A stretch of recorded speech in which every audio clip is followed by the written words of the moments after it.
Amen. Price the lord. ನಮ್ಮ ಕರ್ತನಾದಂಥ ಯೇಸು ಕ್ರಿಸ್ತನ ನಾಮದಲ್ಲಿ ನಿಮಗೆಲ್ಲರಿಗೆ ವಂದನೆ ಸಲ್ಲಿಸ್ತೇನೆ. ಪ್ರೀತಿಯುಳ್ಳ ದೇವಜನರೇ, ಯೇಸು ಕ್ರಿಸ್ತನ ನಾಮದಕ್ಕೆ ಸ್ತೋತ್ರ. ವಿಶೇಷವಾಗಿ ನಾವು ಒಟ್ಟಾಗಿ ಸೇರಿ ಈ ದಿನವನ್ನು ಕಾಣುವಂತೆ ದೇವರು ಮಾಡಿದಂಥ ಎಲ್ಲ ಉಪಕಾರಕ್ಕಾಗಿ, ದೇವರು ಮಾಡಿದಂಥ ಎಲ್ಲ ಮೇಲ್ಗಳಿಗಾಗಿ ನಾವು ಸ್ತೋತ್ರ ಹೇಳುವ, ಆತನ ನಾಮವನ್ನು ಘನಪಡಿಸುವ.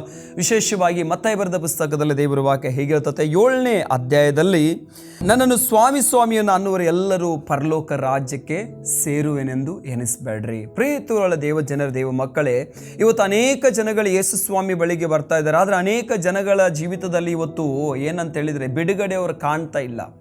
ಯಾಕೆ ಅವರು ಬಿಡುಗಡೆ ಕಾಣ್ತಾ ಇಲ್ಲ? ಎಷ್ಟೋ ವರ್ಷಗಳಿಂದ ಅವರು ಯೇಸು ಸ್ವಾಮಿ ನಂಬ್ತಾ ಇದ್ದಾರೆ, ಆದರೆ ಅನೇಕ ಜನಗಳಿಗೆ ಬಿಡುಗಡೆ ಆಗ್ತಾ ಇಲ್ಲ. Praise the lord. ಕೆಲವು ಜನಕ್ಕೆ ಅದ್ಭುತಗಳಾಗ್ತದೆ, ಇನ್ನು ಕೆಲವು ಜನಕ್ಕೆ ಆಗ್ತಾ ಇಲ್ಲ. ಕಾರಣ ಏನಂತ ಹೇಳಿದ್ರೆ, ಯಾವಾಗ ನೀನು ದೇವರ ವಾಕ್ಯಾನುಸಾರವಾಗಿ ನಡೀತೀವೋ, ಯಾವಾಗ ನೀನು ದೇವರ ವಾಕ್ಯಾನುಸಾರವಾಗಿ ಜೀವಿಸ್ತೀವೋ, ದೇವರು ನಿನ್ನ ಜೀವಿತದಲ್ಲಿ ಕಾರ್ಯ ಮಾಡಲಿಕ್ಕೆ ಆಗ್ತದೆ. ಇಲ್ಲದಿದ್ದರೆ ದೇವರು ನಮ್ಮ ಜೀವಿತದಲ್ಲಿ ಕಾರ್ಯ ಮಾಡಲಿಕ್ಕೆ ಆಗೋದಿಲ್ಲ.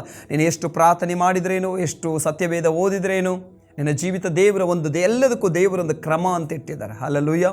ವಿಶೇಷವಾಗಿ ಇಲ್ಲೊಂದು ವಾಕ್ಯ ಹೀಗೆ ಹೇಳ್ತೈತೆ, 7ನೇ ಅಧ್ಯಾಯ, ಮತ್ತಾಯ ಬರೆದ ಪುಸ್ತಕ 7ನೇ ಅಧ್ಯಾಯ 21ನೇ ವಚನದಲ್ಲಿ, ನನ್ನನ್ನು ಸ್ವಾಮಿ ಸ್ವಾಮಿ ಅನ್ನುವರು ಎಲ್ಲರೂ ಪರಲೋಕ ರಾಜ್ಯದಲ್ಲಿ ಸೇರೋನೆಂದು ನೆನೆಸಬೇಡಿರಿ, ಪರಲೋಕದಲ್ಲಿರುವ ನನ್ನ ತಂದೆಯ ಚಿತ್ತದಂತೆ ನಡೆಯುವವನೇ ಪರಲೋಕ ರಾಜ್ಯಕ್ಕೆ ಸೇರುವವನು. ದೇವರು ಒಂದು ಹೇಳ್ತಾ ಇದ್ದಾರೆ ಅವರಿಗೆ, ಎಲ್ಲರೂ ನಾನು ಹಿಂದೆ ಬರ್ತಾರೆ, ಎಲ್ಲರೂ ಸ್ವಾಮಿ ಸ್ವಾಮಿ ಅಂತ ಹೇಳ್ತಾರೆ, ಆದರೆ ಎಲ್ಲರೂ ಪರಲೋಕ ರಾಜ್ಯಕ್ಕೆ ಹೋಗ್ತಾರಂತೆ ನಾನು ಹೇಳೋದಿಲ್ಲ. ಯಾರೆಲ್ಲ ಪರಲೋಕ ರಾಜ್ಯಕ್ಕೆ ಹೋಗ್ತಾರೆ, ದೇವರ ಮಕ್ಕಳಾದಂಥ ನಮಗೆ, ಕ್ರೈಸ್ತರಾದಂಥ ನಮಗೆ ಪರಲೋಕ ರಾಜ್ಯವನ್ನೋದು ನಮ್ಮ ಜೀವಿತದಲ್ಲಿ ಮುಖ್ಯವಾದಂಥ ಒಂದು ಸ್ಥಳ ಅದು. ಹಲ್ಲೆಲೂಯಾ. ಪ್ರತಿಯೊಂದು ಕ್ರೈಸ್ತನು ಅದಕ್ಕೋಸ್ಕರ ತ್ಯಾಗ ಮಾಡ್ತಾನೆ, ಅದಕ್ಕೋಸ್ಕರ ಹೋರಾಡ್ತಾನೆ, ಅದಕ್ಕೋಸ್ಕರ ಜೀವಿಸ್ತಾನೆ. ಯಾಕಂತಂದರೆ ಅದಕ್ಕೋಸ್ಕರ ಅನೇಕ ಜನಗಳು ಪ್ರಯಾಸ ಪಡ್ತಾರೆ. ಹಲ್ಲೆಲೂಯಾ. ಅನೇಕ ಜನಗಳು ತ್ಯಾಗ ಮಾಡ್ತಾರೆ, ನಮ್ಮ ಪರಲೋಕ ರಾಜ್ಯಕ್ಕೆ ಬೇಕು, ನಾವು ಪರಲೋಕ ರಾಜ್ಯಕ್ಕೆ ಹೋಗಬೇಕು ಅಂತೇಳಿ.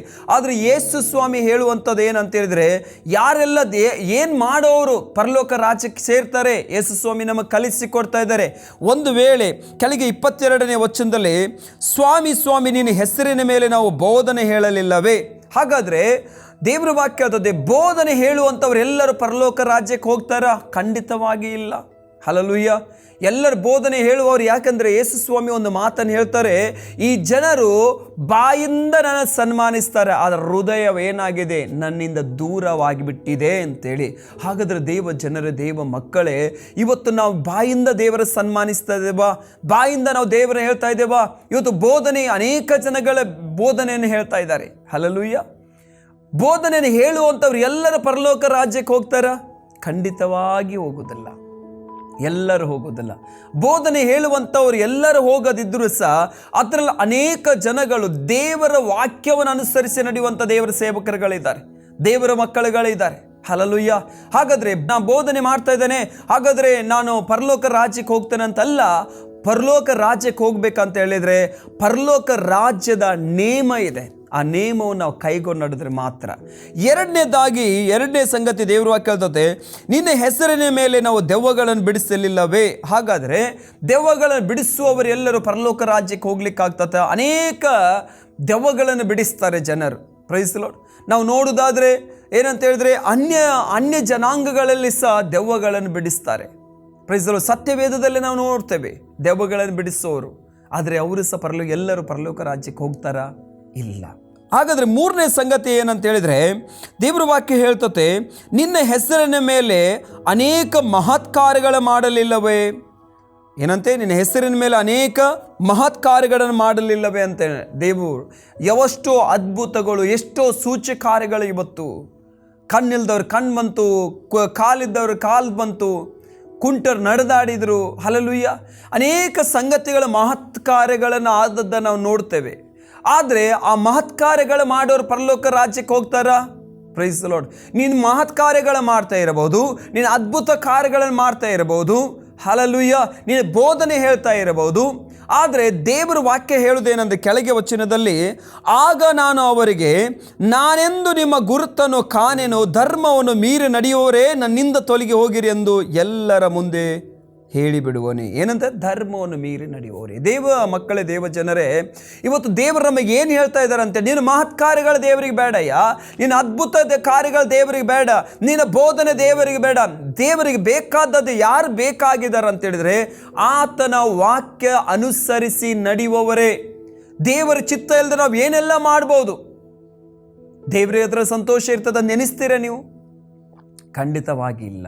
ಅದಕ್ಕೆ ದೇವರ ವಾಕ್ಯ ಏನು ಹೇಳ್ತದೆ ಅಂತ ಹೇಳಿದರೆ, ಜ್ಞಾನೋಕ್ತಿ ಬರೆದ ಪುಸ್ತಕದಲ್ಲಿ 28ನೇ ಅಧ್ಯಾಯದಲ್ಲಿ ಒಂದು ವಚನ ಹೀಗಿರುತ್ತೆ. ದೇವರ ವಾಕ್ಯ ಹೇಳ್ತದೆ, ಯಾರ ಪ್ರಾರ್ಥನೆ ಕೇಳಲ್ಪಡ್ತತೆ. ಹಲ್ಲೆಲೂಯಾ.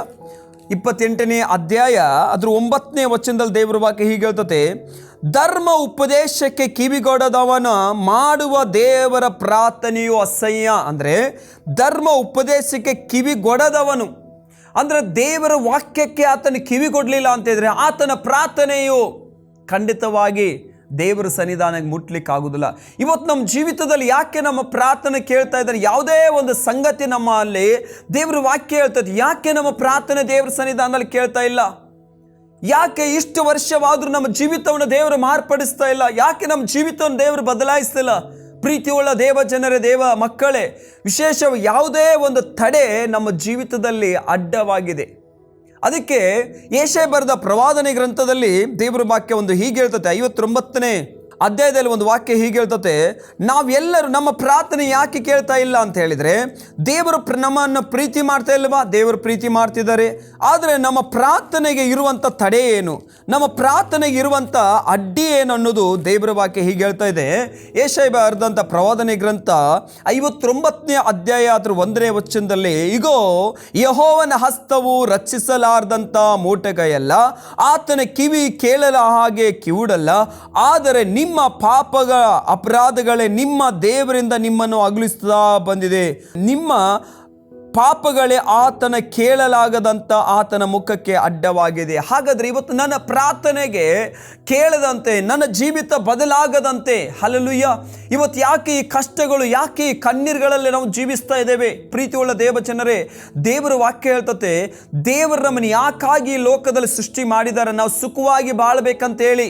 ಆದರೆ ಈ ಲೋಕ ನಮಗೆ ಶಾಶ್ವತವಾಗಿರ್ತದ? ಇಲ್ಲ. ಹಾಗಾದರೆ ಈ ಲೋಕದಲ್ಲಿ ಇರುವಾಗ ನೀನು ಬಡವನಾಗೇ ಇರಬೇಕಂತ ದೇವರ ವಾಕ್ಯ ಹೇಳ್ತದೆ? 100% ಇಲ್ಲ. ನೀನು ಭಿಕ್ಷುಕನಾಗೇ ಇರಬೇಕಾ? ನೀ ದರಿದ್ರನಾಗೇ ಇರಬೇಕಾ? ನೀನು ಯಾವಾಗಲೂ ಸಹ ಇನ್ನೊಬ್ಬರ ಹತ್ರ ಬೇಡವನಾಗಿರ್ಬೇಕಂತ ಹೇಳಿ ದೇವರು ನಿನ್ನನ್ನು ಸೃಷ್ಟಿ ಮಾಡಲಿಲ್ಲ. ದೇವರ ಮಕ್ಕಳಾದಂಥ ನಾವುಗಳು, ದೇವರ ವಾಕ್ಯ ಹೇಳ್ತತೆ, ನಾನು ನಿನ್ನನ್ನು ಬೇಡವನಾಗಿ ಮಾಡುವುದಿಲ್ಲ, ನಾನು ನಿನ್ನ ಕೊಡುವನಾಗಿ ಮಾಡ್ತೇನೆ. ಯಾವಾಗ ನೀನು ಕೊಡುವನಾಗಿ ದೇವರ ನಿನ್ನನ್ನು ಮಾಡ್ತಾರೆ ಅಂತ ಹೇಳಿದ್ರೆ ನೀನು ದೇವರ ವಾಕ್ಯ ಅನುಸಾರವಾಗಿ ನಡೆದಾಗ, ದೇವರ ವಾಕ್ಯ ಅನುಸಾರವಾಗಿ ಜೀವಿಸಿದಾಗ. ಇವತ್ತು ನಮ್ಮ ಪ್ರಾರ್ಥನೆ ಕೇಳಲಿಕ್ಕೆ ಯಾವ ಪಾಪ ಅಡ್ಡಿಯಾಗಿದೆ? ಹಲ್ಲೆಲೂಯ. ದೇವ್ರ ವಾಕ್ಯ ಹೇಳ್ತತೆ, ಆ ಮತ್ತಾಯಿ ಬರೆದ ಪುಸ್ತಕದಲ್ಲಿ ನಾವು ನೋಡಿದ್ದೀವಿ, ಮಹತ್ ಕಾರ್ಯಗಳ ಮಾಡೋರು, ಅದ್ಭುತ ಕಾರ್ಯಗಳ ಮಾಡೋರು, ಏನಂತ ಬೋಧನೆ ಮಾಡುವಂಥವ್ರು ಎಲ್ಲರೂ ಪರಲೋಕ ರಾಜ್ಯಕ್ಕೆ ಹೋಗ್ತಾರ? ಅದಕ್ಕಿಂತ ಮುಂಚಿತವಾಗಿ ದೇವ್ರ ವಾಕ್ಯ ಏನು ಹೇಳ್ತದೆ? ಇವತ್ತು ನಾನು ಎಷ್ಟು ಕಾಣಿಕೆ ಕೊಡ್ತಾ ಇರ್ಬೋದು, ಅದಕ್ಕಿಂತ ಮುಂಚಿತವಾಗಿ ದೇವ್ರ ವಾಕ್ಯ ನನ್ನ ಆಜ್ಞೆ ಅನುಸಾರವಾಗಿ ನಡೀತಾ ಇದೆಯಾ? ನನ್ನ ವಾಕ್ಯ ಅನುಸಾರವಾಗಿ ನಡೀತೀಯಾ? ಹಾಗಾದ್ರೆ ಜ್ಞಾನೋಕ್ತಿ ಬರೆದ ಪುಸ್ತಕದಲ್ಲಿ ದೇವ್ರ ವಾಕ್ಯ ಏನು ಹೇಳ್ತಾ ಇದೆ ಅಂತ ಹೇಳಿದ್ರೆ, ಏನು ಧರ್ಮ ಉಪದೇಶಕ್ಕೆ ಅಂದರೆ ಧರ್ಮಶಾಸ್ತ್ರಕ್ಕೆ ಕಿವಿ ಕೊಡದವನ ಮಾಡುವಂಥ ಪ್ರಾರ್ಥನೆ ಅದು ದೇವರಿಗೆ ಅಸಹ್ಯವಾಗಿದೆ ಅಂತ. ದೇವರ ಮುಂದೆ ಅದು ಹೋಗಲಾಗಲಿಲ್ಲ, ದೇವರದನ್ನು ಕೇಳಲಿಕ್ಕಾಗುವುದಿಲ್ಲ. ಇವತ್ತು ನಮ್ಮ ಜೀವಿತದಲ್ಲಿ ನಾವು ಒಂದು ಆಲೋಚನೆ ಮಾಡುವ, ಯಾಕೆ ನನ್ನ ಜೀವಿತದಲ್ಲಿ ಇನ್ನೂ ಇದ್ದ ಹಾಗೆ ಇದೆ? ನನ್ನ ಜೀವಿತ ಯಾಕೆ ಬದಲಾಗ್ತಿಲ್ಲ? ನಾವು ಸೇವಕರೇ ಆಗಿರ್ಬೋದು, ನಾವು ಸೇವೆಯೇ ಮಾಡ್ತಾ ಇರ್ಬೋದು, ಪ್ರೈಸ್ ಲಾರ್ಡ್, ಎಷ್ಟು ವರ್ಷಗಳಿಂದ ನಾವು ಸೇವೆ ಮಾಡ್ತಾ ಇರ್ಬೋದು, ಆದರೂ ಸಮಾಧಾನ ನಮ್ಮ ಒಳಗಿದೆಯಾ? ಹಲ್ಲೆಲೂಯ. ಅಥವಾ ನಮ್ಮ ಜೀವಿತದಲ್ಲಿ ಯಾವಾಗಲೂ ಗಲಿಬಿಲಿಯೇ ಉಂಟಿದಾಗಿದೆಯಾ? Price lord. ಎಲ್ಲಿ ಯಾವ ಸ್ಥಳಕ್ಕೆ ಹೋದ್ರೂ ನಮಗೆ ಆಶೀರ್ವಾದವಾಗ್ತಾ ಇಲ್ಲ. ಎಷ್ಟು ವರ್ಷಗಳಿಂದ ನಾವು ಸೇವೆ ಮಾಡ್ತಿದ್ದೇವೆ, ಎಷ್ಟು ವರ್ಷದಿಂದ ನಾವು ಕ್ರೈಸ್ತರಾಗಿ ಜೀವಿಸ್ತಾ ಇದ್ದೇವೆ, ಎಷ್ಟು ವರ್ಷಗಳಿಂದ ನಾವು ಚರ್ಚೆಗೆ ಹೋಗ್ತಾ ಇದ್ದೇವೆ. ಒಂದು ಪರೀಕ್ಷೆ ಮಾಡಿಕೊಳ್ಳುವ ದೇವ ಜನರೇ, ಇವತ್ತು ಪರೀಕ್ಷೆ ಮಾಡಿಕೊಳ್ಳುವ. ಹಾಗಾದ್ರೆ ದೇವರ ಹತ್ರ ಹೇಳುವ, ದೇವರೇ, ನಿನಗೆ ಚಿತ್ತ ಇಲ್ಲದಂಥ ಸಂಗತಿ ನನ್ನ ಹೃದಯ ಒಳಗೆ ಏನಿದೆ? ದೇವರ ವಾಕ್ಯವು ಸಜೀವವಾದದ್ದು. ಯಾವ ವ್ಯಕ್ತಿ ಬೆಳಿತಾನೋ ದೇವರಲ್ಲಿ, ಹಲ್ಲೆಲೂಯಾ, ಕೀರ್ತನೆ ಬರೆದ ಪುಸ್ತಕದಲ್ಲಿ ನಮಗೆಲ್ಲರಿಗೂ ಚೆನ್ನಾಗಿ ಗೊತ್ತಿದೆ. 1ನೇ ಅಧ್ಯಾಯ ಅದು 1ನೇ ವಚನ, 2ನೇ ವಚನ, 3ನೇ ವಚನ ದೇವರ ವಾಕ್ಯ ಹೇಳ್ತತೆ, ಯಾವನು ದುಷ್ಟನ ಆಲೋಚನೆ ನಡೆದೆ, ಪಾಪಾತನ ಮಾರ್ಗದಲ್ಲಿ ನಿಂತುಕೊಳ್ಳದೆ, ಧರ್ಮ ನಿದಕೊಳ್ಳದೆ ಕೂತುಕೊಳ್ಳದೆ, ಯೆಹೋವನ ಧರ್ಮಶಾಸ್ತ್ರದಲ್ಲಿ ಆನಂದ ಪಡುವನಾಗಿ ಅದನ್ನೇ ಹಗಲು ಇರುಳು ಜ್ಞಾನಿಸ್ತಾ ಇರುವವನು ಅವನು ಎಷ್ಟೋ ಧನ್ಯನಂತೆ. ಅವನು ನೀರಿನ ಕಾಲುವೆ ಬಳಿಯಲ್ಲಿ ಬೆಳೆದಂಥ ಮರವಾಗಿರುವನು. ಅಂಥ ಮರವು ತಕ್ಕ ಸಮಯದಲ್ಲಿ ಫಲ ಕೊಡ್ತದಲ್ಲ, ಹತ್ತಿರಲ್ಲಿ ಬಾಡುವುದಿಲ್ಲ, ಹತ್ತಿರಂತ ಅವನ ಕಾರ್ಯಗಳೆಲ್ಲ ಸಫಲವಾಗ್ತದೆ. ಹಾಗಾದರೆ ದೇವರ ವಾಕ್ಯವನ್ನು ಕೈಗೊಂಡು ನಡೆಯುವಾಗ ದೇವರು ನಿನಗೆ ಸುಖವನ್ನು ಕೊಡ್ತಾರೆ, ಸಮಾಧಾನವನ್ನು ಕೊಡ್ತಾರೆ. ಪ್ರೀತಿಯುಳ್ಳ ದೇವ ಮಕ್ಕಳೇ, ನಾನು ಯಾವಾಗಲೂ ನಿಮಗೊಂದು ಮಾತು ಹೇಳ್ತಾನೆ, ಈ ವಾಕ್ಯವನ್ನು ಯಾವಾಗಲೂ ಸಹ ಇಂಕಿಯಿಂದ ಬರೆಯಲ್ಪಟ್ಟದ ಅಂತ ಎನಿಸ್ಬೇಡ್ರಿ. ಈ ವಾಕ್ಯದಲ್ಲಿ ಜೀವವಿದೆ. ಹಲ್ಲೆಲೂಯಾ. ಈ ವಾಕ್ಯದಲ್ಲಿ ಏನಿದೆ? ಜೀವವಿದೆ. ಇದು ನಿನ್ನ ಲೈಫನ್ನು ಬದಲಾಯಿಸ್ತದೆ. ಇದು ನಿನ್ನ ಜೀವಿತವನ್ನು ಬದಲಾಯಿಸ್ತದೆ. Praise the lord. ನಿನ್ನ ಲೈಫನ್ನು ಮಾರ್ಪಡಿಸ್ತದೆ. ಇವತ್ತು ಏನು ನಿನ್ನ ಜೀವಿತದಲ್ಲಿ ನಡೀತಾ ಇಲ್ಲೋ, ಇವತ್ತಿಂದ ನಿನ್ನ ವಾಕ್ಯವನ್ನು ಅನುಸರಿಸಿ ನಡೆಯೋನಾಗು, ವಾಕ್ಯವನ್ನು ಓದೋನಾಗು, ಅದನ್ನು ಜ್ಞಾನ ಮಾಡೋನಾಗು. ದೇವರು ನಿನ್ನ ಜೀವಿತವನ್ನು ಮಾರ್ಪಡಿಸ್ತಾರೆ. ಪ್ರೀತಿಯುಳ್ಳ ದೇವ ಜನರೇ, ನಮಗೆ ಈ ಲೋಕದಲ್ಲಿ ಆಧಾರವಾಗಿದ್ದು ದೇವರ ವಾಕ್ಯ ಮಾತ್ರ. ಆ ದೇವರ ವಾಕ್ಯ ಬಿಟ್ಟು ಬೇರೆ ಏನಿದೆ ನಮಗೆ ಆಧಾರವಾಗಿ? ಇವತ್ತು ನಿನ್ನ ಕೆಲಸ ನಿನಗೆ ಆಧಾರವಾಗಿದೆಯಾ? ನಿನ್ನ ಕುಟುಂಬ ಇವತ್ತು ನಿನಗೆ ಆಧಾರವಾಗಿದೆಯಾ? ಅಜ್ಜ ಮುತ್ತಜ್ಜಿಯವರು ಮಾಡಿರುವಂಥ ಆಸ್ತಿ ಅಂತಸ್ತು ನಿನಗೆ ಆಧಾರ ಮಾಡಿಕೊಂಡಿದೆಯಾ? ನಿನ್ನ ಎಜುಕೇಷನ್ ಆಧಾರವನ್ನು ಮಾಡಿಕೊಳ್ತಾ ಇದೆಯಾ? ನಿನ್ನ ಬಲವನ್ನೇ ಆಧಾರ ಮಾಡಿಕೊಳ್ತಾ ಇದೆಯಾ? ನಿನ್ನ ಅಂದ ಚಂದವನ್ನು ಆಧಾರ ಮಾಡಿಕೊಳ್ತೀಯಾ, ಅಥವಾ ದೇವರು ನಿನಗೆ ಆಧಾರವಾಗಿದ್ದಾರಾ? ಒಂದು ಸಾರಿ ನಮ್ಮನ್ನು ನಾವು ಪರೀಕ್ಷೆ ಮಾಡಿಕೊಳ್ಳುವ. ಒಂದು ವೇಳೆ ನಿನ್ನ ಅಂದ ಚಂದದಲ್ಲಿ ನೀನು ಆಧಾರ ಮಾಡಿಕೊಳ್ಳೋದಾದರೆ ಅದರಿಂದ ನಾನು ಸಂಪಾದನೆ ಮಾಡಬಲ್ಲೆ, ಅದರಿಂದ ನಾನು ಸುಖವಾಗಿ ಜೀವಿಸಬಲ್ಲೆ ಅಂತ ಅದು ಸ್ವಲ್ಪ ಮೆಟ್ಟಿಗೆ ಮಾತ್ರ. ಹಲ್ಲೆಲೂಯಾ. ಒಂದು ಸಾರಿ ನಾನು ಕೆಲವು ವರ್ಷಗಳ ಹಿಂದೆ ನನ್ನ ಬಸ್ಸಲ್ಲಿ ಕಂಡಕ್ಟರ್ ಆಗಿರುವಂಥ ಟೈಮಲ್ಲಿ ನನಗೆ ಮಲೇರಿಯಾ ಎಂಬಂಥ ಕಾಯಿಲೆ ಬಂದಿತ್ತು. ಅದು 3 ದಿನ ಇತ್ತು ನನಗೆ, ಖಾಲಿ 3 ಡೇಸ್ ಮಾತ್ರ. ಹಲ್ಲೆಲೂಯಾ. ಯಾವುದು ಊಟ ಮಾಡಲಿಕ್ಕಾಗಲಿಲ್ಲ. ಹೋಗಿ ಬ್ಲಡ್ ಟೆಸ್ಟ್ ಮಾಡುವಾಗ ಮಲೇರಿಯಾ ಅಂತ ಹೇಳ್ತು. ಡಾಕ್ಟರ್ ರಿಪೋರ್ಟ್ ಕೊಟ್ಟರು, ಅವರು ಮೆಡಿಸಿನ್ಸ ಕೊಟ್ಟರು. 3 ಡೇಸ್ ಅಷ್ಟೇ. ಆ 3 ಡೇಸಲ್ಲಿ ನನ್ನ ಮುಖಭಾವನೆ ಬೇರೆ ಆಯಿತು. ಹಲ್ಲೆಲೂಯಾ. ಸಣ್ಣ ರೋಗ ಬಂತಂತ ಹೇಳಿದರೆ ಏನಾಗ್ತತೆ? ನನ್ನ ಅಂದ ಚಂದವೆಲ್ಲ. Price the lord. ದೇವ ಜನರ ದೇವ ಮಕ್ಕಳೇ, ಇವತ್ತು ನಮ್ಮ ಅಂದ ಚಂದದ ಮೇಲೆ ನಾವು ಆದುಕೊಳ್ಳೋದು ಬೇಡ. ಇವತ್ತು ನಮ್ಮ ಪೊಸಿಷನ್ಗಳ ಮೇಲೆ ಆದುಕೊಳ್ಳೋದು ಬೇಡ. ಇವತ್ತು ನಿನ್ನ ಒಂದು ಪೋಸ್ಟಲ್ಲಿ ಇರ್ಬೋದು, ಒಂದು ಪೊಸಿಷನ್ ಇರ್ಬೋದು. ಯಾವ ಟೈಮ್ದಲ್ಲಿ ಅಲ್ಲಿಂದ ನಿನ್ನ ತೆಗೆದಾಕ್ತಾರೆ ಗೊತ್ತಿಲ್ಲ. ಯಾವ ಟೈಮ್ದಲ್ಲಿ ನಿನ್ನನ್ನು ಆ ಪೊಸಿಷನಿಂದ, ಆ ಪೋಸ್ಟಿಂದ ತೆಗಿಬೇಕಂತ ಅನೇಕ ಜನಗಳು ಕಾಯ್ತಾ ಇರ್ತದೆ. ಒಂದು ವೇಳೆ ದೇವ್ರ ಚಿತ್ತ ಇದ್ದರೆ ಮಾತ್ರ ನೀನು ಅಲ್ಲಿ ನಿಲ್ಲಿಕ್ಕಾಗ್ತದೆ. ನಿನ್ನ ಬಲದ ಮೇಲೆ, ನಿನ್ನ ಶಕ್ತಿ ಮೇಲೆ ನೀನು ಆದುಕೊಳ್ತಾ ಇದ್ದೆ ಅಂತ ಹೇಳಿದ್ರೆ. ಹಲ್ಲೆಲೂಯಾ. ದೇವ ಮಕ್ಕಳೇ, ದೇವ ಜನರೇ, ಒಂದು ವಿಷಯ ಹೇಳ. ಅರಸನಾದ ಸೌಲನು ತನ್ನ ಪೋಸ್ಟ್ ಮೇಲೆ, ತನ್ನ ಪೊಸಿಷನ್ ಮೇಲೆ, ಅವನ ಅಧಿಕಾರದ ಮೇಲೆ ನಂಬಿಕೆ ಇಟ್ಟವನಾಗಿರ್ತಾನೆ. ಆದರೆ ದೇವರು ಅದನ್ನು ತೆಗೆದು ಬಿಡ್ತಾರೆ. ಹಲ್ಲೆಲೂಯಾ. ಹಾಗಾದರೆ ಏನಾಯಿತು ನಿನ್ನ ಪೋಸ್ಟ್ ಪೊಸಿಷನ್? ಅಜ್ಜ ಮುತ್ತಜ್ಜರ ಆಸ್ತಿ ಮೇಲೆ ಭರವಸೆ ಇಟ್ಟಂಥ ವ್ಯಕ್ತಿಯಾಗಿರ್ತಾನೆ.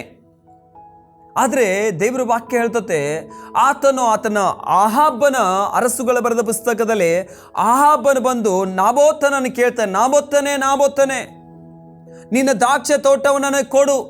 ನನ್ನ ಅರಮನೆ ಪಕ್ಕದಲ್ಲಿ ಇದ್ದ ಕಾರಣ ನಾಬೋತನೇ, ನಿನ್ನ ದ್ರಾಕ್ಷೆ ತೋಟವನ್ನು ನನಗೆ ಕೊಡೋದಾದರೆ ನಾನು ಅದನ್ನು ಕಾಯಿಪಲ್ಲೆ ತೋಟವನ್ನಾಗಿ ಮಾಡ್ತೇನೆ, ನಿನಗೆ ಅದನ್ನು ಹಣ ಕೊಡ್ತೇನೆ. ಇಲ್ಲದಿದ್ದರೆ ಅದಕ್ಕಿಂತ ಬೇರೆ ಒಳ್ಳೆ ತೋಟ ನಿನಗೆ ಕೊಡ್ತೇನೆ ಅಂತೇಳಿ ಬಂದು ಅಹಾಬನು ಅರಸನ ಹೇಳುವಾಗ ನಾಬೋತನು ಹೇಳ್ತಾನೆ, ನಾ ಕೊಡುವುದಿಲ್ಲ ಅದನ್ನೇ. ಯಾಕೆ ಕೊಡುವುದಿಲ್ಲ? ನನ್ನ ಮುತ್ತಜ್ಜರ ಆಸ್ತಿ ಅದು. ಹಲೋ ಪ್ರೀತಿಯುಳ್ಳ ದೇವ ಮಕ್ಕಳ, ದೇವ ಜನರೇ, ಆ ಆಸ್ತಿ ಮೇಲೆ ಆತನ ಭರವಸೆ ಇಟ್ಟಿದ್ದ. ಆ ಮುತ್ತಜ್ಜರ ಆಸ್ತಿ ಅವನನ್ನು ರಕ್ಷಿಸಲಿಕ್ಕಾಗಲಿಲ್ಲ. ಆಸ್ತಿ ಅಲ್ಲೇ ಇದೆ, ಬಟ್ ಇವನು ಮರಣವನ್ನು ಹೊಂದಿದ.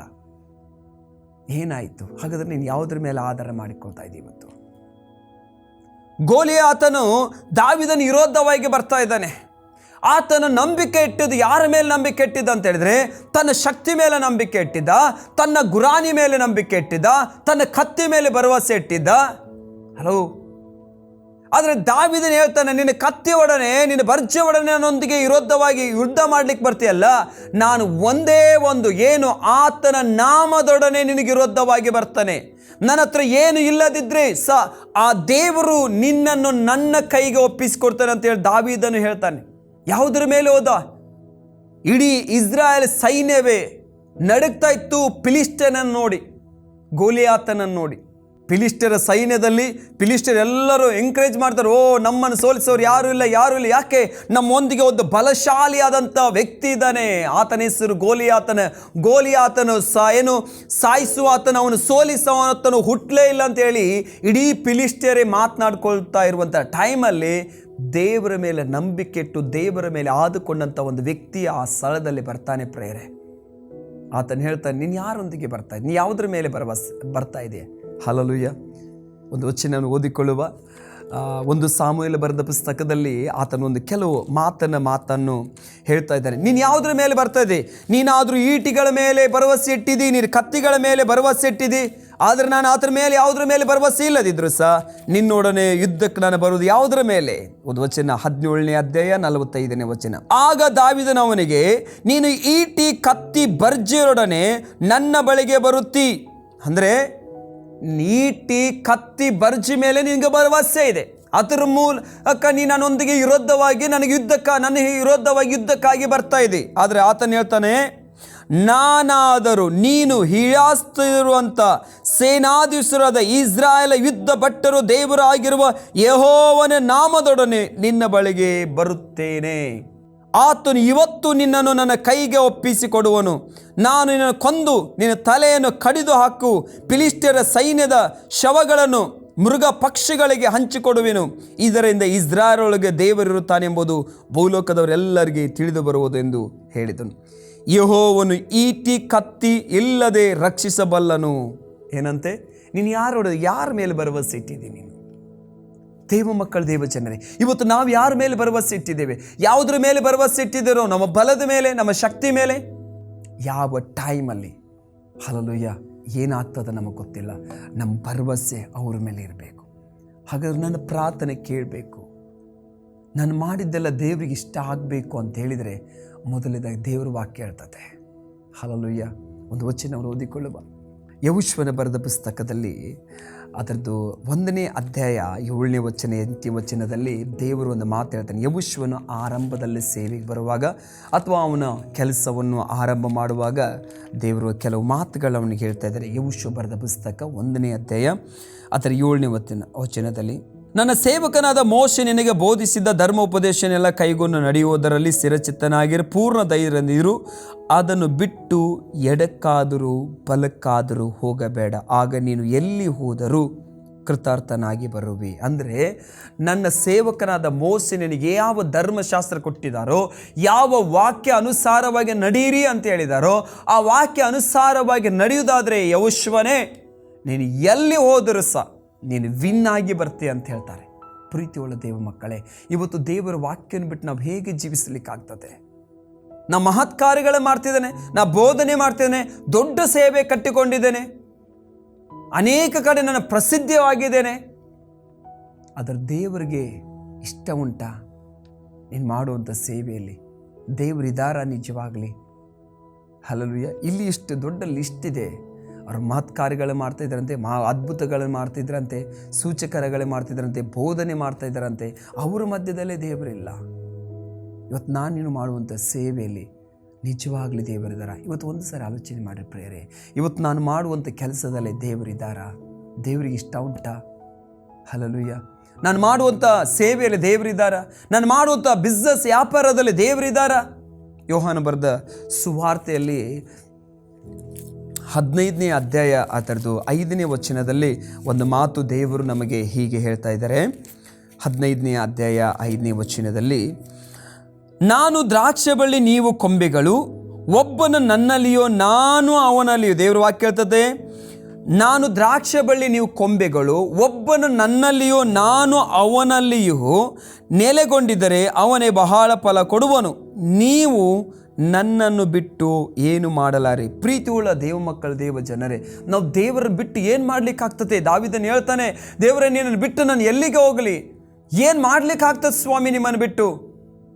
ಎಲ್ಲ ಅನೇಕ ಜನಗಳು ಯೇಸು ಸ್ವಾಮಿ ನಾವು ಸಹ ಸೇವೆ ಮಾಡ್ತೇವೆ, ನಾವು ಸಹ ಬೋಧನೆ ಹೇಳ್ತೇವೆ, ನಾವು ಸಹ ಮಹತ್ ಕಾರ್ಯಗಳು ಮಾಡ್ತೇವೆ ಅಂತ ಅನೇಕ ಜನಗಳು ಸೇವೆ ಮಾಡ್ತೇವೆ ಅಂತ ಮುಂದೆ ಬಂದಾಗ ಯೇಸು ಸ್ವಾಮಿ ಅವರು ಮಾತನಾಡುವಂಥ ಟೈಮಲ್ಲಿ ಹಲ್ಲೆಲೂಯಾ ಅನೇಕರು ಹಿಂಜರಿದ್ರು. ಯಾಕೆ ಗೊತ್ತುಂಟಾ? ಯೇಸು ಸ್ವಾಮಿ ಬೋಧನೆ ಹೇಳುವಾಗ, ಅವರು ಅದ್ಭುತ ಮಾಡುವಾಗ ಭಾರಿ ಖುಷಿ ಆಗ್ತಿತ್ತು. ಯೇಸು ಸ್ವಾಮಿ ಮಾಡ್ದಂಗೆ ನಾನು ಸಹ ಮಾಡ್ತೇನೆ ಅಂತೇಳಿ ಅನೇಕ ಜನಗಳು ಆ ದಿನಮಾನಗಳಲ್ಲಿ ಬಂದರು. ಹಲ್ಲೆಲೂಯಾ. ಯಾವುದಕ್ಕೆ? ಯೇಸು ಸ್ವಾಮಿ 2 ಪ್ರಸಂಗ ಇತ್ತು. ಯೇಸು ಸ್ವಾಮಿ ಕೆಲವು ಪ್ರಸಂಗ ಊಟದ ಮುಂಚೆಯಲ್ಲಿ ಹೇಳ್ತಾ ಇದ್ರು, ಊಟ ಆದಮೇಲೆ ಇನ್ನೊಂದು ಪ್ರಸಂಗ ಸ್ಟಾರ್ಟ್ ಮಾಡ್ತಿದ್ರು. ಊಟ ಮಾಡೋಕ್ಕಿಂತ ಮುಂಚೆದಾಗ ಪ್ರಸಂಗ ಹೇಳುವಾಗ ಭಾರಿ ಕೈಕಾಲು ತಟ್ಟಿ ಒಳ್ಳೆ ಅಂತ ಹೇಳಿದರು. ಎರಡನೇದಾಗಿ ಊಟ ಆದಮೇಲೆ ಯೇಸು ಸ್ವಾಮಿ ಒಂದು ಪ್ರಸಂಗ ಸ್ಟಾರ್ಟ್ ಮಾಡ್ತಾರೆ. ಆ ಪ್ರಸಂಗ ಹೇಗಿತ್ತು ಅಂತ ಹೇಳಿದರೆ, ಇವರು ಹೊಟ್ಟೆ ತುಂಬ ಊಟ ಮಾಡಿದ್ದಾರೆ. ಈಗ ಹೊಟ್ಟೆ ತುಂಬ ಊಟ ಮಾಡಿದ ಮೇಲೆ ನಾನೇ ಜೀವ ಕೊಡುವಂಥ ರೊಟ್ಟಿ, ಹಲ್ಲೆಲೂಯಾ, ನೀವು ನಾನು ತಿನ್ನಬೇಕು ಅಂತ ಹೇಳುವಾಗ ನಿಮ್ಮನ್ನು ನಾವು ತಿನ್ಲಿಕ್ಕಾಗ್ತದ, ನಿನ್ನನ್ನು ನಾನು ತಿನ್ಲಿಕ್ಕಾಗ್ತದ ಅಂತೇಳಿ ಜನರು ಏನು ಮಾಡ್ಲಿಕ್ಕೆ ಸ್ಟಾರ್ಟ್ ಮಾಡಿದರು? ಇದಾಗಲಿಕ್ಕಿಲ್ಲ. Praise the lord. ಜನರು ತಮ್ಮೊಳಗೆ ಮಾತಾಡ್ಕೊಂಡು ಅನೇಕ ಸೇವೆಗೆ ಬಂದವರು ಹಿಂಜಿರ್ಲಿಕ್ಕೆ ಸ್ಟಾರ್ಟ್ ಆದರು. ಯೇಸು ಸ್ವಾಮಿ ವಿರೋಧವಾಗಿ ಮಾತಾಡಲಿಕ್ಕೆ ಸ್ಟಾರ್ಟ್ ಮಾಡಿದರು. ಪರಲೋಕದಿಂದ ಬಂದಂಥ ರೊಟ್ಟಿ ನಾನು, ಹಲ್ಲೆಲೂಯಾ ಅಂತ ಹೇಳುವಾಗ ಅವರು ಆಲ್ರೆಡಿ ಹೊಟ್ಟೆ ತುಂಬಿ ಆಗಿತ್ತು ಅವ್ರದ್ದು. ಅನೇಕ ಜನಗಳು ಬಿಟ್ಟು ಹೋದರು. ಅವಾಗ ಯೇಸು ಸ್ವಾಮಿ ಶಿಷ್ಯರು ಕೇಳ್ತಾರೆ, ನೀವು ಸಹ ನನ್ನನ್ನು ಬಿಟ್ಟು ಹೋಗ್ಬೇಕಂತ ಹೇಳಿದ್ರೆ ಅಂತ ಹೇಳುವಾಗ, ಅದರಲ್ಲಿ ಶಿಷ್ಯರ ಮಂಡಳಿಯಲ್ಲಿರುವಾಗ ಏನೋ ಪೇತ್ರನು ಬಂದು ಹೇಳ್ತಾರೆ, ಸ್ವಾಮಿ ನಿನ್ನನ್ನು ಬಿಟ್ಟು ನಾವು ಎಲ್ಲಿಗೆ ಹೋಗಬೇಕು? ಜೀವವುಳ್ಳ ವಾಕ್ಯ ನಿನ್ನಲ್ಲಿದೆ, ನಿನ್ನ ಜೀವ ನಮಗೆ, ನಿನ್ನ ಬೆಳಕು ನಮಗೆ. ಅವನ ಮನಸ್ಸಲ್ಲಿ ಏನೆಲ್ಲ ಹೇಳಿರ್ಬೋದು, ದೇವರೇ ನಿನ್ನನ್ನು ಬಿಟ್ಟು ನಾವು ಎಲ್ಲಿಗೆ ಹೋಗ್ಲಿಕ್ಕಾಗ್ತದೆ? ಇವತ್ತು ದೇವರು ಬಿಟ್ಟು ನಾವು ಏನು ಮಾಡ್ಲಿಕ್ಕಾಗ್ತದೆ ಪ್ರೇಯರೇ? ಎಲ್ಲಿಗೆ ಹೋಗ್ಲಿಕ್ಕಾಗ್ತದೆ? ದಾವೀದ ಹೇಳ್ತಾನೆ, ಎಲ್ಲಿ ಹೋದರೂ ಸ್ವಾಮಿ ನಿಮ್ಮನ್ನು ಕಣ್ ತಪ್ಪಿಸಿ ನಾನು ಜೀವಿಸಲಿಕ್ಕೆ ಆಗೋದಿಲ್ಲಲ್ಲ. ಒಂದು ಸರಿ ಆಲೋಚನೆ ಮಾಡಿರಿ, ಯೇಸು ನಮ್ಮ ಜೊತೆಯಲ್ಲಿದ್ದಾನೆ. ಹಲ್ಲೆಲೂಯಾ. ನಾವು ಕರ್ತನನ್ನು ಮೆಚ್ಚುರಸುವವರಾಗಬೇಕಂದ್ರೆ ದೇವರ ವಾಕ್ಯವನ್ನು ಕೈಗೊಂಡು ನಡೆಯೋರಾಗಬೇಕು, ದೇವರ ವಾಕ್ಯ ಅನುಸಾರವಾಗಿ ಜೀವಿಸೋರಾಗಬೇಕು. ದೇವರ ವಾಕ್ಯ ಇವತ್ತು ನಮಗೆ ಆಧಾರವಾಗಿದೆ. ದೇವರ ವಾಕ್ಯವು ಸಜೀವವಾದದ್ದು, ಕಾರ್ಯ ಸಾಧಕವಾದದ್ದು ದೇವರ ವಾಕ್ಯ ಹೇಳ್ತದೆ. ಇವತ್ತು ದೇವರ ವಾಕ್ಯವನ್ನು ಬಿಟ್ಟು ಎಡಕ್ಕಾಗಲಿ ಬಲಕ್ಕಾಗಲಿ ತಿರುಗುವುದು ಬೇಡ. ದೇವರ ವಾಕ್ಯದನ್ನೇ ನಡೆಯುವ. ಇವತ್ತು ಅನೇಕ ಸಂಗತಿಗಳು ನಮಗೆ ವಿರೋಧವಾಗಿ ಬರಬಹುದು, ಅದು ಒಂದು ವಿಷಯ ಹೇಳ, ದೇವರು ನಮಗೆ ಜಯವನ್ನು ಕೊಡ್ತಾರೆ. ಯೆರೆಮೀಯ ಬರೆದ ಪ್ರವಾದನೆ ಗ್ರಂಥದಲ್ಲಿ ದೇವರು ಯೆರೆಮೀಯ ಸೇವೆ ಕರೆದಾಗ ಯೆರೆಮೀಯಗೆ ಕೆಲವು ಧೈರ್ಯದ ಮಾತುಗಳನ್ನು ದೇವರು ಹೇಳ್ತಿದ್ದಾರೆ. ಹಲ್ಲೆಲೂಯಾ. ಯೆರೆಮೀಯ ಬರೆದ ಪ್ರವಾದನೆ ಗ್ರಂಥ 1ನೇ ಅಧ್ಯಾಯದಲ್ಲಿ ಯೆರೆಮೀಯನು ಸೇವೆಗೆ ಬಂದಾಗ ದೇವರು ಆತನನ್ನು ಬಲಪಡಿಸಿ ಮಾತಾಡ್ತಿದ್ದಾರೆ. ದೇವರ ವಾಕ್ಯ ಹೀಗೆ ಹೇಳ್ತದೆ, 1ನೇ ಅಧ್ಯಾಯ 8ನೇ ವಚನದಲ್ಲಿ, ಅವರಿಗೆ ಅಂಜಬೇಡ, ನಿನ್ನನ್ನು ಉದ್ಧರಿಸಲು ನಾನೇ ನಿನ್ನೊಂದಿಗಿರುವೆನು, ಇದು ಯೆಹೋವನಾದ ನನ್ನ ಮಾತುಗಳು ಹೇಳಿದನು. ಆಗ ಯೆಹೋವನು ಕೈ ಚಾಚಿ ಬಾಯನ್ನು ಮುಟ್ಟು, ಇಗೋ ನಿನ್ನ ಬಾಯಲ್ಲಿ ನನ್ನ ಮಾತುಗಳು ಇಟ್ಟಿದ್ದೇನೆ, ಕಿತ್ತು ಹಾಕುವುದನ್ನು, ಕೆಡುವುದನ್ನು, ನಾಶ ಮಾಡುವುದನ್ನು, ಹಾಳು ಮಾಡುವುದನ್ನು, ಕಟ್ಟುವುದನ್ನು, ನಡುವುದನ್ನು, ಈ ಕಾರ್ಯಗಳನ್ನು ಮಾಡುವುದಕ್ಕೋಸ್ಕರ ಜನಾಂಗಗಳ ಮೇಲೆಯೂ ರಾಜ್ಯಗಳ ಮೇಲೆಯೂ ನಿನ್ನನ್ನು ಈ ದಿನ ನೇಮಿಸಿದ್ದೇನೆ. ದೇವ್ರ ವಾಕ್ಯ ಹೇಳ್ತತೆ, ಅವರು ಎಲ್ಲರೂ ನಿನಗೆ ವಿರೋಧವಾಗಿ ಮಾತನಾಡುವಾಗ ನೀ ಭಯ ಪಡಬೇಡ, ನಾನು ಏನು ಹೇಳಿದ್ದೇನಲ್ಲ ಅದನ್ನು ನೀನು ಮಾತನಾಡು. Praise the lord. ಇವತ್ತು ದೇವರು ನಮಗೆ ಏನು ಹೇಳ್ತಾ ಇದ್ದಾರೆ ಅಂತ ಹೇಳಿದ್ರೆ, ಇವತ್ತು ಅನೇಕ ಜನಗಳು ನಮಗೆ ವಿರೋಧವಾಗಿ ಇದ್ದರೂ ಸಹ ದೇವರು ನಮಗೆ ಹೇಳುವುದೇನಂತ ಹೇಳಿದ್ರೆ, ನೀನು ಧೈರ್ಯವಾಗಿರು, ನಾನು ಏನು ಹೇಳ್ತಾನೆ ಅನ್ನೋದು ನೀನು ಮಾತನಾಡು. Praise the lord. ದೇವರು ನಮ್ಮ ಸಂಗಡ ಇದ್ದಾರೆ ಪ್ರಿಯರೇ. ದೇವರು ನಮ್ಮನ್ನು ಬಲಪಡಿಸ್ತಾರೆ. ಪ್ರೀತಿಯುಳ್ಳ ದೇವ ಮಕ್ಕಳು, ನೀವು ಒಬ್ಬಂಟಿಗರಲ್ಲ. ಹಲ್ಲೆಲೂಯಾ. ನಿಮ್ಮ ಜೊತೆಯಲ್ಲಿ ದೇವರಿದ್ದಾರೆ, ನೀನು ಭಯ ಪಡಬೇಡ. ನಾನು ಒಬ್ಬಳೇ ಹೇಗೆ ನಾವು ಜೀವಿಸೋದು, ನಾನು ಒಬ್ಬನೇ ಹೇಗೆ ಜೀವಿಸೋದು, ಯಾರು ಸಪೋರ್ಟ್ ನನಗಿಲ್ಲ. ನೀ ನೀತಿಯುಳ್ಳ ಮಾರ್ಗದಲ್ಲಿ ನಡೆಯುವುದಾದರೆ ನಿನಗೆ ಸಪೋರ್ಟಾಗಿ ದೇವರೇ ಇದ್ದಾರೆ. ದೇವ್ರ ವಾಕ್ಯ ಹೇಳ್ತದೆ, ಬೆಟ್ಟದಲ್ಲಿ ಕಾಡಲ್ಲಿ ದಾವೀದನು ಓಡುವಾಗ, ಒಬ್ಬಂಟಿಗನಾಗಿ ಹೋಗುವಾಗ ದೇವರು ಒಂದು ತಂಡವನ್ನು ಅವನಿಗೆ ಕೊಟ್ಟರು, ಒಂದು ಸೈನ್ಯವನ್ನು ಅವನಿಗೆ ಕೊಟ್ಟರು. ದೇವರ ವಾಕ್ಯ ಹೇಳ್ತದೆ, ಯಾವಾಗ ದಾವೀದನು ದೇವರ ವಾಕ್ಯ ಅನುಸಾರವಾಗಿ ಜೀವಿಸಲಿಕ್ಕೆ ಆರಂಭ ಮಾಡಿದೋ, ದಾವೀದನ ಸೈನ್ಯ ಬೆಳಿಲಿಕ್ಕೆ ಆರಂಭವಾಯಿತು, ಸೌಲನ ಸೈನ್ಯ ಪತನ ಆಗಲಿಕ್ಕೆ ಆರಂಭವಾಯಿತು. ಪ್ರೀತಿಯುಳ್ಳ ದೇವ ಮಕ್ಕಳೇ, ದೇವ ಜನರೇ, ಇವತ್ತು ಕರ್ತನ ನಮ್ಮನ್ನು ಕರೆದಂಥ ದೇವರಾಗಿದ್ದಾನೆ. ಆದ ಕಾರಣ ನೀನು ನಡೆಯುವಂಥ ಮಾರ್ಗ ನೀತಿ ಮಾರ್ಗವಾಗಿದ್ದರೆ ದೇವರೇ ನಿನ್ನನ್ನು ನಡೆಸ್ತಾನೆ, ದೇವರೇ ನಿನ್ನನ್ನು ಬಲಪಡಿಸ್ತಾನೆ. ಭಯಪಡಬೇಡ್ರಿ. ನಿಮ್ಮ ಜೀವಿತದಲ್ಲಿ ಆಗುವಂಥ ಸಂಗತಿಗೆ ಭಯಪಡಬೇಡ್ರಿ. ಯಾರು ಇಲ್ಲ ಅಂತೇಳಿ ಭಯಪಡಬೇಡ್ರಿ. ಏನು ನನ್ನ ಜೀವಿತದಲ್ಲಿ ಆಗ್ತಾ ಇಲ್ಲ ಅಂತ ಭಯಪಡಬೇಡ್ರಿ. ನಿನಗೋಸ್ಕರ ದೇವರೊಂದು ಬಾಗಿಲನ್ನು ತೆರಲಿಕ್ಕಿದ್ದಾರೆ. ದೇವರ ವಾಕ್ಯ ಹೇಳ್ತದೆ ಪ್ರಕಟಣೆಯಲ್ಲಿ, ಎಲ್ಲ ಬಾಗಿಲುಗಳು ಮುಚ್ಚಲ್ಪಟ್ಟರು, ಇಗೋ ನಿನ್ನ ಮುಂದ್ಗಡೆ ನಾನೊಂದು ಬಾಗಿಲನ್ನು ತೆರೆದಿಟ್ಟಿದ್ದೇನೆ. ಕರ್ತನ ಆ ಬಾಗಿಲನ್ನು ನಡೆಸ್ತಾನೆ. ಕರ್ತನಿನ ಮುಂದ್ಗಡೆ ಬಾಗಿಲನ್ನು ತೆರೆಯುವುದಾದರೆ ಯಾರು ಅದನ್ನು ಮುಚ್ಚಲಿಕ್ಕೆ ಸಾಧ್ಯವೇ ಇಲ್ಲ. ಪ್ರೀತಿಯುಳ್ಳ ದೇವ ಮಕ್ಕಳೇ, ದೇವ ಜನರೇ, ವಾಕ್ಯ ಕೇಳುವಂಥ ನಿಮಗೆಲ್ಲರಿಗಾಗಿ ಕರ್ತನ ಹೇಳುವುದೇನಂತ ಹೇಳಿದರೆ, ನನ್ನ ವಾಕ್ಯವನ್ನು ನೀನು ಅನುಸರಿಸುವುದಾದರೆ, ನನ್ನ ವಾಕ್ಯ ಅನುಸಾರವಾಗಿ ನೀನು ಜೀವಿಸುವುದಾದರೆ ನಿನ್ನನ್ನು ಸೇಕ್ ಮಾಡಲಿಕ್ಕೆ ಅಥವಾ ನಿನ್ನನ್ನು ತಡೀಲಿಕ್ಕೆ ಯಾರಿಂದನೂ ಸಾಧ್ಯ ಇಲ್ಲ. ದಾವೀದನ ಜೀವಿತ ಬೆಳೀತಾ ಬೆಳೀತಾ ಬೆಳೀತಾ ಸೌಲನ್ನು ಸೇಕ್ ಮಾಡ್ಲಿಕ್ಕೆ ನೋಡ್ತಾನೆ, ದಾವೀದನನ್ನು ಪತನ ಮಾಡ್ಲಿಕ್ಕೆ ನೋಡ್ತಾನೆ. ದಾವೀದನನ್ನು ನಾಶ ಮಾಡಲಿಕ್ಕೆ ಸೌಲನ್ನು ಬೆನ್ನಟ್ಟಿ ಓಡುವಾಗ ಸೌಲನಿಗೆ ಸುಸ್ತವಾಯಿತು, ಸೌಲನಿಗೆ ಸಾಕಾಯಿತು. ಸೌಲನ್ ಲಾಸ್ಟ್ ಹೇಳ್ತಾನೆ, ಅಬ್ಬಾ ಬಿಟ್ಟು ಬಿಡ್ರಪ್ಪ ಅವನನ್ನು, ಹೋಗಲೇ ಅವನನ್ನು ನನಗೆ ತಡಿಲಿಕ್ಕೆ ಆಗ್ತಾ ಇಲ್ಲ. ಯಾಕೆ ಗೊತ್ತು ಉಂಟಾ? ಸೌಲನಿಗೆ ಗೊತ್ತಾಯಿತು ದಾವೀದನ ಪಕ್ಷದಲ್ಲಿ ಯಾವ ಅಧಿಕಾರಿ ಅಲ್ಲ ಇರೋದು, ಯಾವ ದೊಡ್ಡ ಬಲಶಾಲಿ ಅಲ್ಲ ಇರೋದು, ಸರ್ವಶಕ್ತನಾದ ದೇವರು ದಾವೀದನ ಪಕ್ಷದಲ್ಲಿ ಇದ್ದಾನಂತ ಹೇಳಿ ತಿಳಿದು ಆತನ ವಿಷಯಕ್ಕೆ ತಂಟೆಗೆ ಹೋಗಲಿಲ್ಲ. Praise the lord. ಇವತ್ತು ದೇವರ ಸಹಾಯ ಪ್ರಿಯರೇ, ನಮ್ಮನ್ನು ಕರೆದಂಥ ದೇವರು ನಂಬಿಗಸ್ತರಾಗಿದ್ದಾರೆ. ಅವರು ಕೊನೆಯವರೆಗೆ ನಿಮ್ಮನ್ನು ನಡೆಸ್ತಾರೆ. ದೇವರ ನಾಮಕ್ಕೆ ಸ್ತೋತ್ರ ಉಂಟಾಗಲಿ. ದೇವರ ಈ ವಾಕ್ಯವನ್ನು ಆಶೀರ್ವದಿಸಲಿ. ವಾಕ್ಯ ಅನುಸಾರವಾಗಿ ನಡೀರಿ. ಕಷ್ಟ, ದುಃಖ, ವೇದನೆ ಏನೇ ಬಂದರೂ ಸಹ ಕರ್ತನ ಪಾದವನ್ನು ಗಟ್ಟಿಯಾಗಿಡೀರಿ. ದೇವರೇ, ನೀವು ನಮಗೆ ಆಧಾರವಾಗಿದೆ. ಯಾವ ಪೋಸ್ಟ್ ಆಗಲಿ, ಯಾವ ಪೊಸಿಷನ್ ಆಗಲಿ, ಯಾವ ಅಂದ ಚಂದವಾಗಲಿ, ಯಾವ ಹಣ ಆಗಲಿ, ಯಾವ ಆಸ್ತಿ ಅಂತಸ್ತಾಗಲಿ, ಯಾವುದು ನಮ್ಮನ್ನು ರಕ್ಷಿಸಲಿಕ್ಕೆ ಸಾಧ್ಯನೇ ಇಲ್ಲ. ದೇವರು ನಿಮ್ಮ ಜೊತೆಯಲ್ಲಿ ಇದ್ದರೆ ಸಾಕು. ಎಲ್ಲದರಿಂದ ದೇವರು ನಿಮ್ಮ ಬಿಡಿಸಿ ಕಾಪಾಡ್ತಾರೆ. ಕರ್ತನಾದ ಯೇಸು ಕ್ರಿಸ್ತನ ನಾಮಕ್ಕೆ ಸ್ತೋತ್ರ ಉಂಟಾಗಲಿ. ನಾವು ಪ್ರಾರ್ಥಿಸುವ. ಪ್ರೀತಿ ಒಳ್ಳ ಪರಲೋಕದ ತಂದೆ, ನಿಮಗೆ ಸ್ತೋತ್ರ ಸಲ್ಲಿಸ್ತಾರೆ. ದೇವರೇ, ಈ ಒಳ್ಳೆ ಸಮಯ ಕೊಟ್ಟಿದ್ದಕ್ಕಾಗಿ ಸ್ತೋತ್ರ. ನಮ್ಮ ಪ್ರಾಣ, ಆತ್ಮ, ಶರೀರ, ಮನಸ್ಸನ್ನು ನಿಮ್ಮ ಕರಗಳಿಗೆ ಒಪ್ಪಿಸಿಕೊಡ್ತಾರೆ. ದೇವರೇ, ಸೇರಿ ಬಂದಂಥ ದೇವರೇ, ವಾಕ್ಯ ಕೇಳ್ತಾ ಇರುವಂಥ ಪ್ರತಿಯೊಬ್ಬರ ಜೀವಿತದಲ್ಲಿ ಬಿಡುಗಡೆ ಕೊಡುವುದಕ್ಕಾಗಿ ಸ್ತೋತ್ರ. ಅವರು ಈ ಲೋಕದಲ್ಲಿ ಯಾರ ಜನರ ಮೇಲೆ ಆಗಿರ್ಬೋದು, ಅಧಿಕಾರಿಗಳ ಮೇಲೆ ಆಗಿರ್ಬೋದು, ಪೋಸ್ಟ್ ಆಗಿರ್ಬೋದು, ಪೊಸಿಷನ್ ಮೇಲೆ ಆಗಿರ್ಬೋದು, ಅವರ ಅಂದ ಚಂದ ಮೇಲೆ ಆಗಿರ್ಬೋದು, ಅವರ ಸಂಬಳ ಮೇಲೆ ಆಗಿರ್ಬೋದು, ದೇವರೇ ಅವರ ಆಸ್ತಿ ಅಂತಸ್ ಮೇಲೆ ಆಗಿರ್ಬೋದು, ಯಾವುದರ ಮೇಲೆ ಭರವಸೆ ಇಡದೆ ಕರ್ತನಾದ ಯೇಸುವಿನ ಮೇಲೆ ಭರವಸೆ ಇಟ್ಟು ಮುಂದೆ ನಡೆಯುವಂತೆ ಸಹಾಯ ಮಾಡಿರು. ದೇವರೇ, ನಿಮ್ಮ ವಾಕ್ಯ ಹೇಳ್ತದೆ, ಆತನನ್ನು ದೃಷ್ಟಿಸಿದವರ ಮುಖ ಲಜ್ಜೆಯಿಂದ ಕೆಡುವುದಿಲ್ಲ ಅಂತೇಳಿ.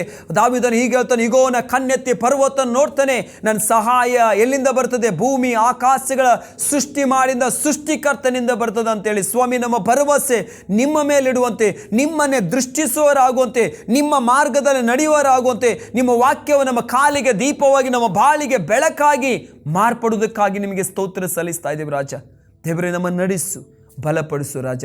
ಈ ವಾಕ್ಯ ಕೇಳುವಂಥ ಪ್ರತಿಯೊಬ್ಬರನ್ನ ಆಶೀರ್ವದಿಸು. ಶುಭ ಕೃಪೆಯವರು ಹಿಂಬಾಲಿಸಲಿ. ನೀತಿವಂತ ಬರುವಂಥ ಎಲ್ಲ ಆಶೀರ್ವಾದವನ್ನು ದೇವರೇ ಸ್ವಾಮಿ ಕರ್ತನ ಇವರ ಮೇಲೆ ನಾನು ಬಿಡುಗಡೆ ಮಾತನಾಡ್ತಿದ್ದೇನೆ ರಾಜ. ಹೀಗೆ ನಿನ್ನ ಮಕ್ಕಳನ್ನ ಆಶೀರ್ವದಿಸಿ ಬಲಪಡಿಸಿ ನಡೆಸಿಕೊಡುವುದಕ್ಕಾಗಿ ಸ್ತೋತ್ರಪ್ಪ. ಎಲ್ಲ ಮಹಿಮೆ ಘನತೆ ನಿಮಗೆ ಯೇಸು ಕ್ರಿಸ್ತನ ನಾಮದಲ್ಲಿ ಬೇಡಿಕೋತ ಪ್ರೀತಿಯುಳ್ಳ ಪರಲೋಕದ ತಂದೆ. ಆಮೇನ್ ಆಮೇನ್. God bless you. ದೇವರು ನಿಮ್ಮನ್ನು ಎಲ್ಲರನ್ನೂ ಆಶೀರ್ವದಿಸಲಿ. Praise the lord.